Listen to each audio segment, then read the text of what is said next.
हजुरहरूलाई चाहिँ म आज होइन यस्तो एउटा कुरा देखाउन गइरहेको छु जो तपाईँहरू युज गर्नुहुन्छ तर तपाईँहरूलाई चाहिँ थाहा छैन कि त्यो कुन सामानबाट चाहिँ बन्छ भन्ने कुरा होइन। यदि अब यो म तपाईँहरूलाई जानकारी गराइदिन चाहन्छु। यदि अब भिडियो मन पर्यो भने चाहिँ लाइक सब्सक्राइब सेयर गर्न चाहिँ नभुल्नु होला है।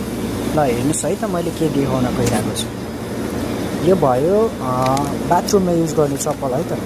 सबैले प्राय थाहा त छ तर कहाँबाट बन्छ र कसरी कुन सामानबाट युज बन्छ भन्ने कुरा हुन्छ नि त। त्यसको लागि चाहिँ हेर्नुहोस् है यो बाथरुम चप्पल होइन। यसको बन्ने मतलब यसलाई चाहिँ डाई भन्छ होइन। अब यो चाहिँ यस्तोबाट बन्दो रहेछ। मलाई पनि पहिला त थाहा थिएन। अहिले म चाहिँ यही काम गर्ने भएर थाहा भएको हो। तपाईँहरूलाई पनि म थाहा दिन चाहन्छु होइन। यो तपाईँलाई देखिहाल्नु हो यस्तो हुन्छ भन्ने कुरा तपाईँहरूलाई जानकारी गराउनको लागि मैले यो भिडियो बनाएको हो होइन।